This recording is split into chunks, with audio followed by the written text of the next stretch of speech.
Shalom, puji Tuhan, saya bersyukur hari ini bisa melanjutkan acara kesaksian hidup saya yang ke-26 di channel Bukit Sion, ya, bersama saudara-saudara semua dimanapun berada yang sedang menyaksikan acara ini.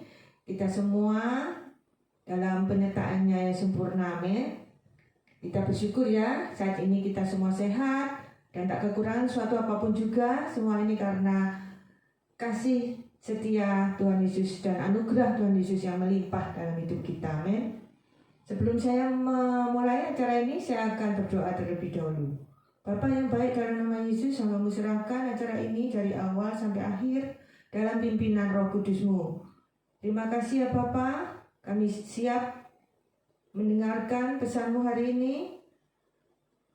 Hanya dalam nama Tuhan Yesus Kristus, hamba-Mu sudah berdoa dan mengucap syukur, haleluya, amin. Tema hari ini ya, ada dua ya. Yang pertama yaitu apa pesan Tuhan melalui kitab Mazmur. Dan yang kedua yaitu peran kita sebagai imamat yang rajani. Saya akan membahas tema yang pertama dulu ya, yaitu tentang apa pesan Tuhan melalui kitab Mazmur. Kita akan belajar lebih detail ya tentang kitab Mazmur ini ya, baik itu penulisnya ya, waktu penulisan, tentang waktu ya, judul kitab, latar belakang, tempat penulisan ya, ditujukan kepada siapa ya, isi, kata kunci, tema ya. Kita akan belajar pelan-pelan ya. Penulis yang utama Daud, tetapi terdapat pula paling tidak 7 penulis lain. Titik 2 ya, Musa, Salomo, Asaf, Etan, Heman, dan anak-anak Korah. Beberapa Mazmur tidak diketahui pengarangnya. Waktu penulisan antara 1450 dan 430 sebelum Masehi. Karena adanya berbagai penulis, rentang waktunya panjang. Akan tetapi sebagian besar ditulis sekitar 1000 sebelum Masehi. Rentang waktu sekitar 1000 tahun. Yaitu periode sejak era Musa sampai kembalinya bangsa Israel dari pembuangan di Babel. Judul kitab, kata tanda petik ya, Mazmur. Berarti tanda petik lagi ya, puji-pujian. Sebuah istilah yang mencerminkan sebagian besar dari isi kitab ini. Tanda petik ya, Mazmur berasal dari bahasa Yunani yang berarti, tanda petik lagi, lagu yang dinyanyikan dengan iringan instrumen musik yang dipetik. Judul kitab ini dalam bahasa Ibrani berarti, tanda petik, lagu-lagu pujian. Latar belakang, Mazmur merupakan kitab terpanjang dan di dalamnya terdapat pasal terpanjang di dalam Alkitab Mazmur 119, ya. Kitab Mazmur terdiri atas 150 puisi yang digubah untuk disesuaikan dengan musik. Tempat penulisan berbagai tempat disebabkan para pengarang yang berbeda-beda. Ditujukan kepada bangsa Israel. Isi kitab Mazmur digunakan sebagai kitab nyanyian di bait suci selama masa kerajaan, baik untuk penyembahan publik maupun pribadi. Pembagian 5 bagian dari kitab Mazmur ini selaras dengan urutan maupun pemikiran dengan kelima kitab Musa. Berdasarkan keadaan beberapa penulis yang memberikan sumbangan pada koleksi ini sepanjang periode waktu yang panjang, Mazmur meliputi hampir setiap bidang dari pengalaman dan emosi manusia, ketakutan, melawan kepercayaan, amarah melawan belas kasihan, kesusahan melawan sukacita, dan doa dan pujian bagi Allah yang agung dari para pemazmur. Daud menulis sebagian besar dari kitab Mazmur ketika ia lari dari Saul dan pasukannya. Beberapa Mazmur mengacu kepada Allah Mesias Yesus Kristus. 2. Kedatangan, kematian, dan kebangkitannya. Kata kunci, tanda petik ya, pujian, tanda petik lagi, percaya. 150 Mazmur ini penuh dengan pujian kepada Allah untuk semua kebaikannya, karena segala yang telah dan akan diperbuatnya.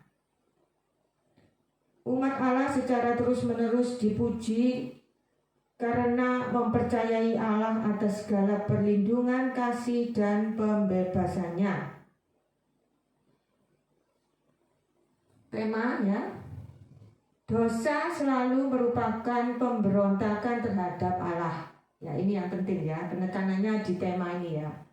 Jadi saya ulang ya, dosa selalu merupakan pemberontakan terhadap Allah. Dosa akan selalu dihukum. Ya, karena Tuhan Yesus itu Maha Adil. Jadi dosa pasti dihukum.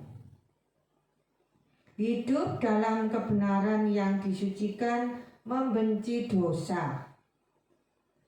Allah mengasihi setiap pribadi kita dan memperhatikan setiap aspek hidup ini. Kita dapat mendekat kepada Allah sebagaimana adanya kita, dengan segala keprihatinan kita. Sebuah hidup yang penuh pujian adalah sebuah hidup yang berkemenangan.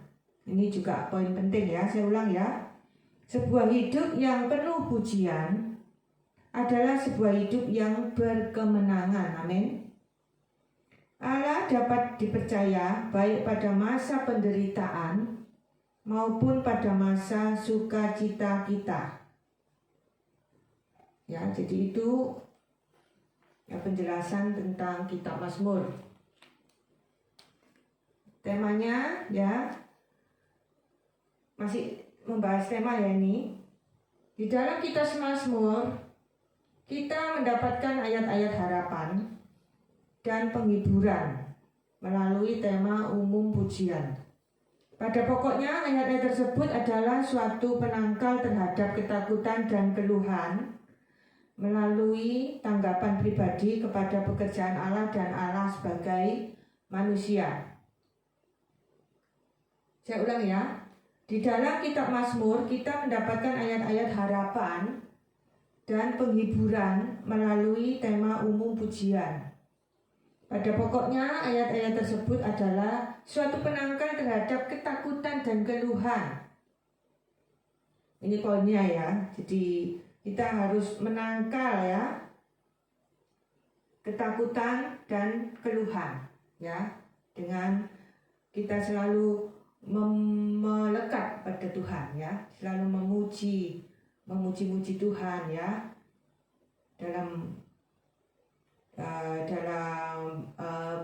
pujian dan penyembahan itu ya. Dan kita harus selalu berdoa, mengucap syukur ya. Jadi kita harus selalu melekat padanya supaya kita dapat menangkal ya ketakutan dan keluhan.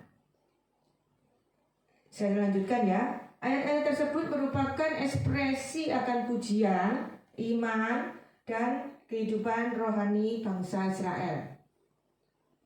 Di dalam ayat-ayat Mazmur kita melihat cerminan hati umat Allah yang menunjukkan pengalaman-pengalaman sederhana dan universal dari umat manusia di dalam terang Allah sebagai manusia, janjinya, rencananya, dan kehadirannya.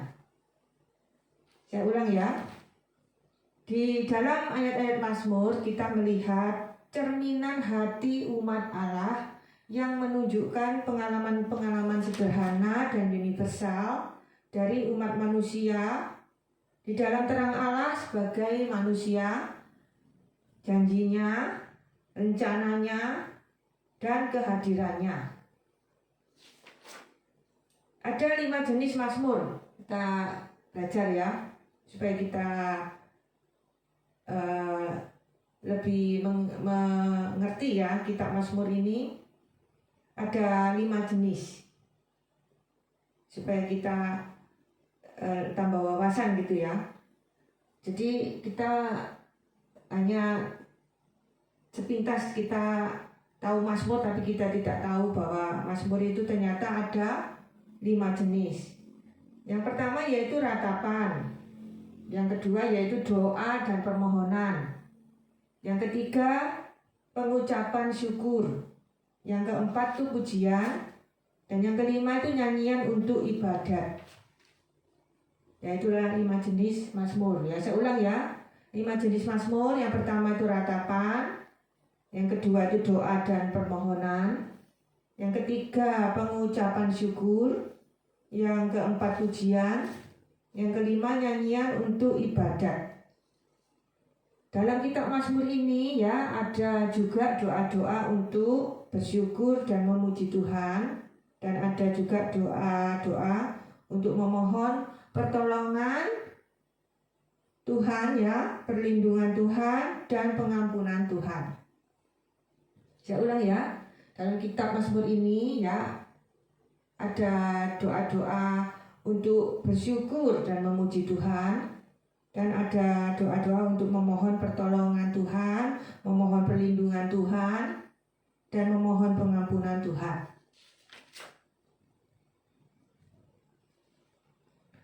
Jadi kita akan belajar ya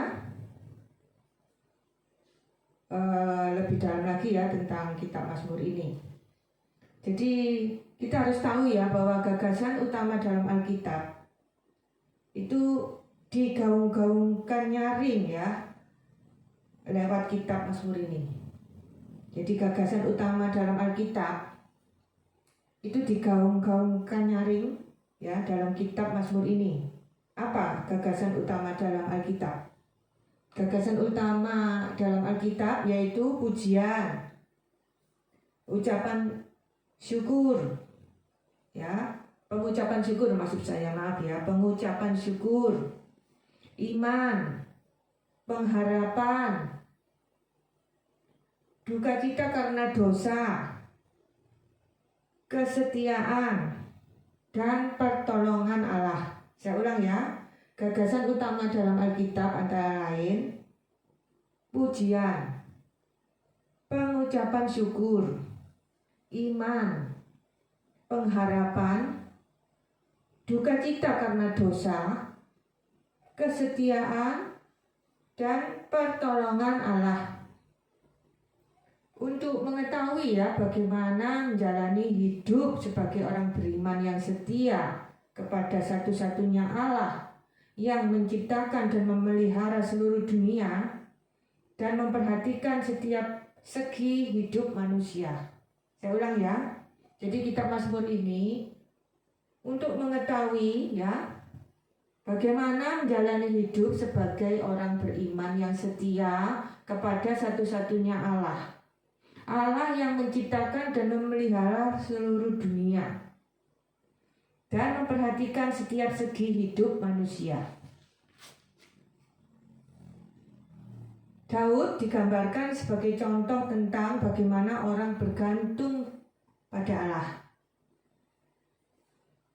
Kitab Mazmur ini kan sebagian besar kan ditulis oleh Daud ya. Hampir separuhnya itu ditulis oleh Daud. Jadi Mazmur ini ya mengingatkan kita ya bahwa Daud itu digambarkan sebagai contoh tentang bagaimana orang bergantung pada Allah ketika sedang menghadapi situasi sulit. Ya, kita tahu ya bahwa Raja Daud waktu itu dikejar-kejar oleh Raja Saul, ya mau dibunuh, sehingga Raja Daud itu sangat tertekan ya, sangat ketakutan ya waktu itu.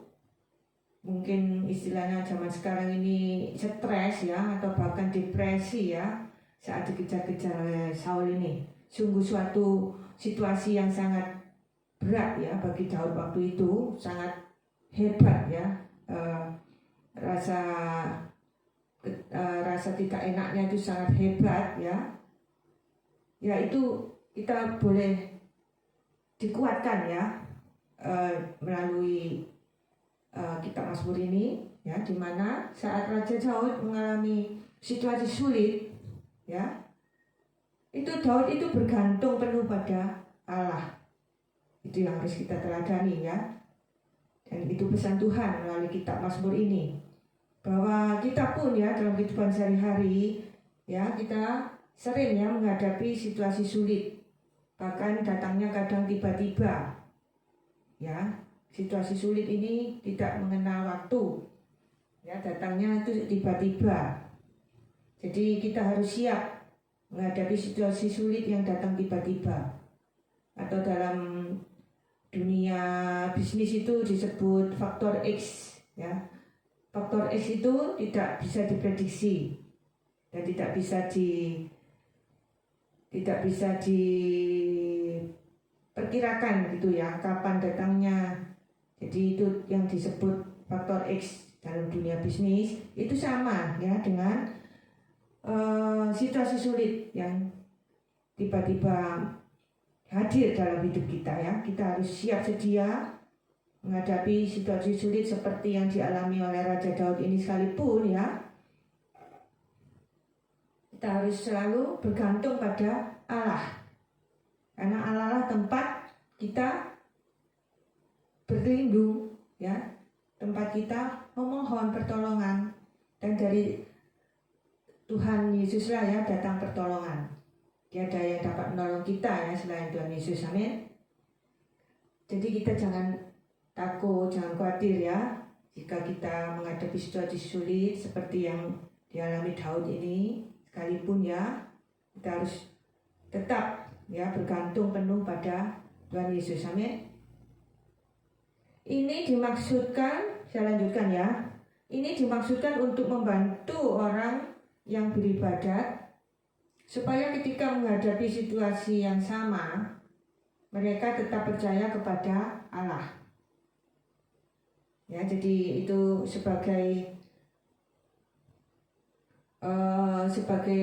penguat iman ya, cerita Daud ya, kisah Daud yang dikejar-kejar Raja Saul ini ya, itu yang membuat Daud itu sampai menulis ya kitab Mazmur ini dalam keadaan yang sangat sulit, tapi Daud ya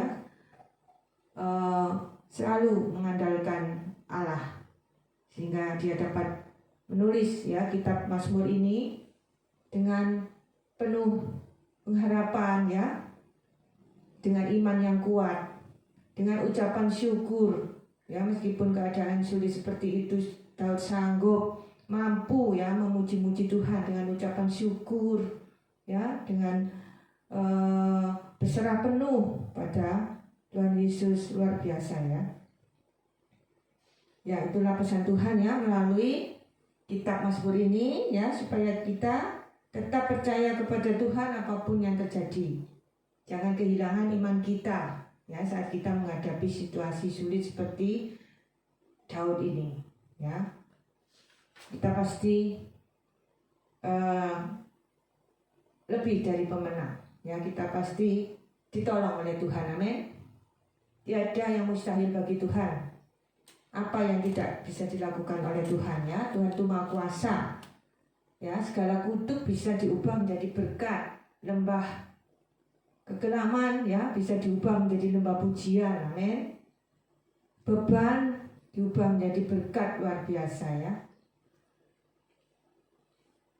Kita bersyukur ya punya Allah yang hebat, punya Allah yang dahsyat seperti Tuhan Yesus. Kita sangat bersyukur ya. Oleh sebab itu ya kita harus senantiasa ya minta pimpinan Roh Kudus ya, untuk menguasai hati dan pikiran kita, senantiasa hidup takut akan Tuhan ya, sehingga kita tetap jadi lebih dari pemenang Apapun yang terjadi, kita keluar sebagai lebih dari pemenang. Amin. Bersama Tuhan Yesus kita lakukan perkara yang besar. Selanjutnya yaitu tema yang kedua, yaitu peran kita sebagai imamat yang rajani. Kita sering ya mendengar kata-kata imamat yang rajani, tapi banyak yang belum mengerti ya apa itu imamat yang rajani. Jadi kita ini ya sebagai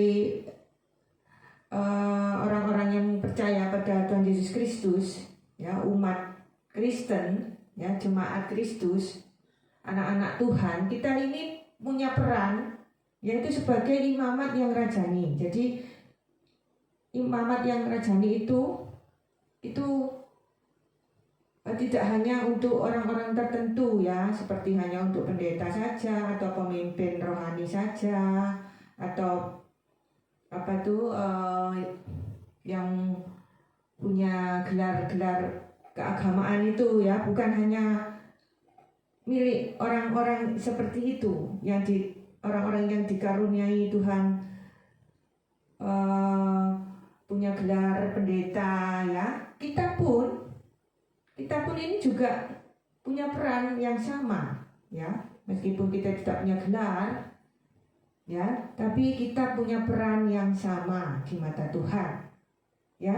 Kita ini punya peran sebagai imamat yang rajani ya. Jadi semua umat Kristen atau seluruh jemaat Kristus itu adalah diangkat ya oleh Tuhan Yesus sebagai imamat yang rajani, termasuk kita ya. Jadi kita harus menyadari peran kita ya, dimanapun kita berada, baik kita di keluarga, di lingkungan luar rumah ya, di sekolah, di tempat kita bekerja, dan dimanapun kita berada, kita harus mempraktekkan ya peran kita sebagai imamat yang rajani ini.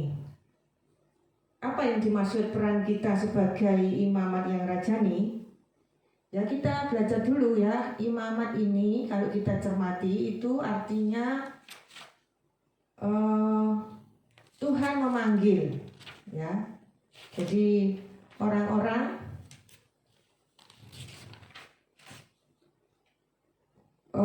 yang dipanggil oleh Tuhan itu imamat. Jadi arti imamat itu Tuhan memanggil ya, yang artinya itu orang-orang yang dipanggil Tuhan, termasuk saya dan saudara yang sedang menyaksikan acara ini, dan semua jemaat Kristus dimanapun berada ya di seluruh dunia ini. Umat Kristen di seluruh dunia ini punya peran sebagai imamat yang rajani. Amin. Jadi kita percaya ya bahwa kalau Tuhan memanggil kita ya, mengangkat kita sebagai imamat yang rajani, Tuhan pasti memampukan kita ya untuk melakukan peran kita sebagai imamat yang rajani. Tidak mudah ya mempraktekkan peran tersebut. Kita butuh tuntunan Roh Kudus ya untuk kita bisa mempraktekkan peran kita sebagai imamat yang rajani dalam kehidupan kita sehari-hari ya.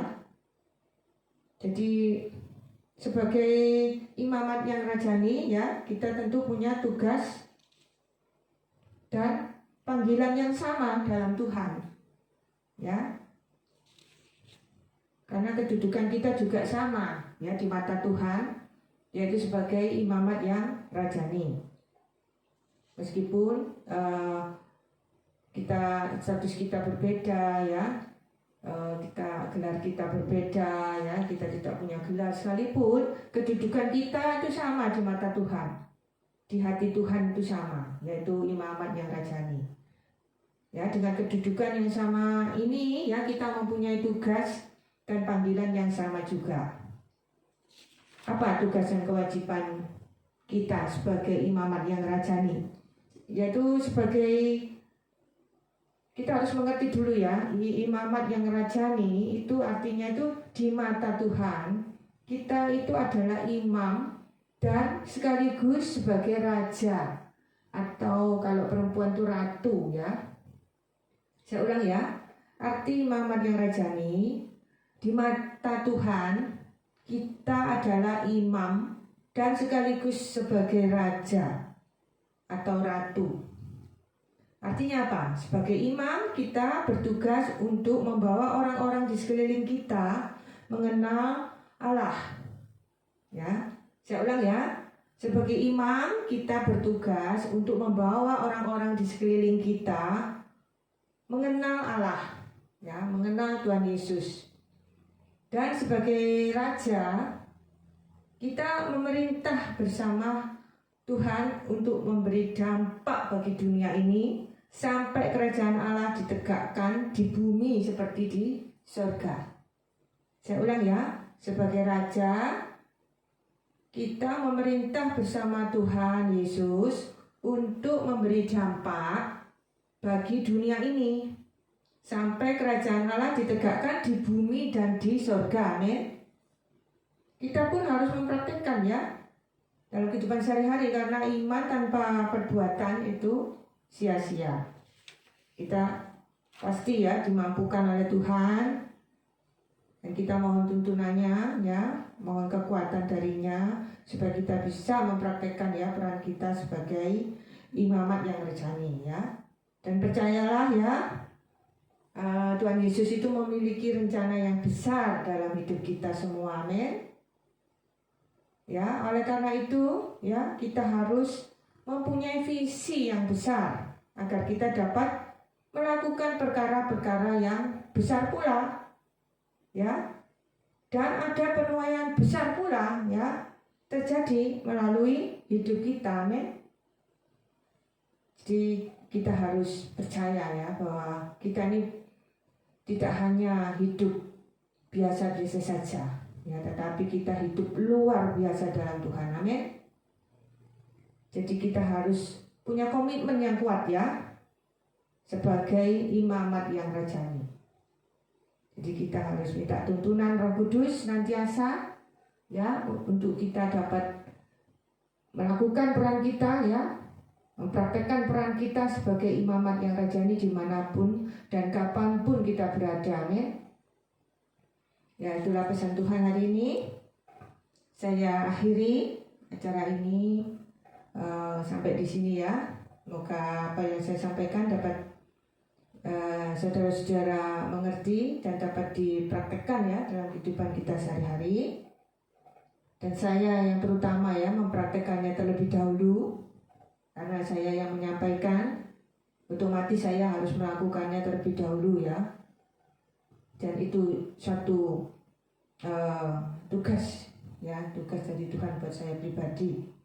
Dan saya percaya ya, saya dimampukan oleh Tuhan Yesus untuk mempraktekkan semua yang saya sampaikan ya di channel ini. Ya, saya bersyukur ya saudara-saudara semua juga punya iman yang kuat ya, punya komitmen yang kuat ya untuk mempraktekkan ya peran saudara dan saya ya sebagai imamat yang rajani. Terima kasih ya sudah mengikuti ya acara ini dari awal sampai akhir. Saya percaya ya penyertaan Tuhan sempurna buat hidup kita mulai hari ini, esok, dan sampai kedatangan Tuhan Yesus kedua kali. Salam, sampai ketemu di acara selanjutnya. Tuhan memberkati kita semua.